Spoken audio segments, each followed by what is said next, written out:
La notificación apareció a las 9:47 de la noche de un sábado, y casi no la vi. Había pasado el día terminando una revisión de permisos residenciales. Ese tipo de trabajo que te sigue hasta la casa, planos de elevaciones extendidos sobre la mesa de la cocina. El café ya frío cuando por fin ordené los papeles y tomé mi teléfono. No estaba buscando nada en particular, solo estaba revisando si la tintorería había confirmado mi entrega. En lugar de eso, el nombre de mi hermana, Renata, apareció en la parte superior de mi feed, y la imagen cargó antes de que pudiera decidir si quería verla o no.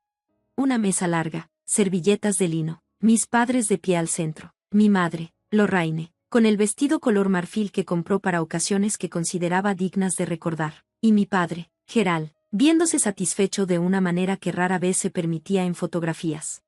Alrededor de ellos, primos, vecinos antiguos, mi tía que vive en Baton Rouge y llama 2 veces al año, copas de champán levantadas, todos sonriendo como sonríe la gente cuando cree que está siendo vista en su mejor versión. El pie de foto decía, por fin juntos, todas las personas que importan bajo un mismo techo. Puse el teléfono boca abajo sobre la mesa, luego lo volví a tomar. Soy ingeniera estructural, paso mi vida profesional identificando dónde se distribuye la carga, dónde se concentra el esfuerzo, dónde fallará un sistema si se retira un solo elemento. Hay una claridad particular en ese tipo de pensamiento, una negativa a confundir apariencia con estructura. Miré esa fotografía y entendí algo que había sido demasiado paciente para nombrar. Durante varios años, no me habían olvidado, me habían editado. Durante 11 años, desde que tomé mi primer empleo con salario a los 26, había sido el soporte financiero de la casa de mis padres de maneras que no requerían anuncio, porque nadie pensaba hacerlo. Todo comenzó con un préstamo que nunca se devolvió y que se convirtió en algo más permanente, aportaciones mensuales para su hipoteca, ayuda con los impuestos de la propiedad en abril, la emergencia ocasional que llegaba siempre con la misma frase. No queríamos molestarte, pero... Me decía a mí misma que eso era lo que hacían los hijos adultos. Me decía que la ausencia de gratitud no era lo mismo que la ausencia de amor. Tenía talento para decirme cosas. Renata era 4 años menor y, de niña, siempre ocupaba más espacio del que su tamaño sugería. Mi madre enmarcaba sus dibujos en el refrigerador y guardaba mis medallas de ferias de ciencias en el closet del pasillo. Incluso entonces entendí que no era coincidencia, era política editorial. Yo era la responsable, lo que significaba la esperada, lo que significaba que nada de lo que hiciera requería celebración. El logro sin sufrimiento, parecía creer mi madre, era simplemente cumplimiento de un deber. Cuando el primer matrimonio de Renata terminó, volvió a casa, mi madre lo describió a los vecinos como un acto de valentía. Cuando yo me mudé a Portland por un puesto por el que había competido contra 42 solicitantes, mi madre lo describió a esos mismos vecinos como, Meredith siempre tiene que hacer las cosas a su manera. La noche de la fotografía, me senté en mi departamento y dejé la imagen abierta en la pantalla hasta que su significado llegó por completo. Luego escribí un solo comentario bajo el pie de foto de Renata. Felicidades, la hipoteca ahora es suya.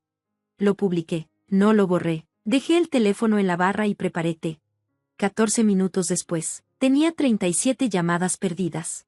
No respondí, vi cómo se acumulaban, el nombre de mi madre, el de Renata, un número que no reconocía, y sentí, debajo del ruido, algo que solo puedo describir como la sensación de que un cálculo finalmente se resuelve. Había sido el muro de carga contra el que habían construido su comodidad. La pregunta de qué ocurre cuando un muro de carga se retira es, en términos estructurales, sencilla. Las llamadas se detuvieron después de 1 hora. Llegó un mensaje de mi madre. Has avergonzado a esta familia. Estás siendo vengativa y egoísta. Lo leí una vez y guardé el teléfono en un cajón. Pasaron 2 semanas. Dejé de hacer la transferencia mensual. No requería confrontación ni explicación, simplemente dejé de iniciarla. Y mi cuenta bancaria, por primera vez en años, mantuvo su saldo hasta fin de mes. Lo noté con algo cercano al asombro, como cuando uno se da cuenta de un sonido solo cuando desaparece. En la 3ª semana llegó una carta. La dirección remitente era del administrador de la hipoteca, reenviada desde la casa de mis padres. La abrí esperando nada importante y encontré mi nombre impreso en la parte superior del documento, como aparece en los registros legales. La leí 2 veces, luego una tercera. Mi nombre figuraba en un refinanciamiento ejecutado 18 meses antes, un refinanciamiento que había aumentado la deuda en $60,000 y extendido el plazo del préstamo por 12 años. Yo no había firmado ese documento. En algún punto anterior, había otorgado a mi padre acceso en línea limitado a una cuenta conjunta que usábamos para transferencias, una conveniencia. Alguien había usado ese acceso como punto de entrada. Alguien había sabido cómo moverse dentro del sistema y lo había hecho de forma deliberada. Ambas cosas requerían confirmaciones en un solo día. Me quedé con esa información durante mucho tiempo, no porque estuviera decidiendo qué hacer, ya sabía qué hacer, sino porque existe una quietud particular que llega cuando dejas de intentar interpretar algo con benevolencia y permites que signifique exactamente lo que significa. A la mañana siguiente llamé a la división de fraude del banco y solicité una revisión formal. La especialista que me atendió, una mujer cuidadosa y sin prisa llamada Patricia Nolan, me guió a través del historial documental, sellos de tiempo, registros de IP, patrones de confirmación. Hablaba sin comentarios adicionales, lo cual aprecié. Dijo que la evidencia tendría que ser revisada, que el proceso tenía pasos definidos, y que debía asegurar copias de todo. Ya tenía copias. Las había hecho antes de llamar al abogado que contraté. Un especialista en derecho inmobiliario llamado Douglas Fitch revisó los documentos del refinanciamiento en menos de 20 minutos. No hizo pausas dramáticas, simplemente señaló, con el tono de quien lee una cláusula clara. Esto es uso no autorizado de tu autorización digital. Es fraude. Presentamos para eliminar tu nombre e iniciar una demanda civil. Me preguntó si quería proceder. Dije que sí sin dudar. Renata llamó una vez en medio de todo esto. Su voz tenía ese registro que había perfeccionado durante décadas, superficie cálida, interior estratégico. Dijo que esperaba que pudiéramos hablar antes de que todo escalara, que había sido un malentendido, que debía considerar lo que estaba haciendo con la familia. La dejé terminar. Luego dije, la división de fraude del banco está haciendo una revisión. Douglas Fitch me representa. No tengo nada más que discutir. Corté la llamada. La confrontación, cuando llegó, no fue dramática. Sucedió en una cafetería. Mi madre eligió un lugar neutral, aunque nada de eso fue neutral. Llegó con Renata y mi padre, que tomó la silla más cercana a la pared y parecía estudiar la superficie de la mesa.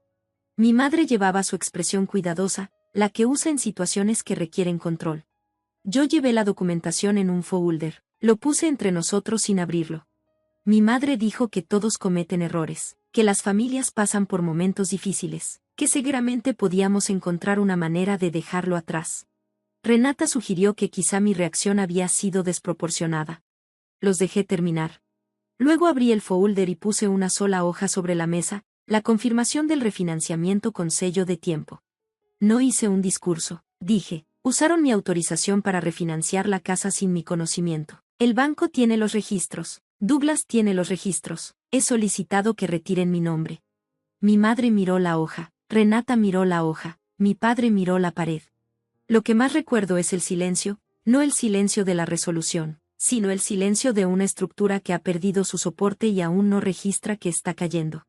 Dejé dinero en la mesa por mi café y me fui.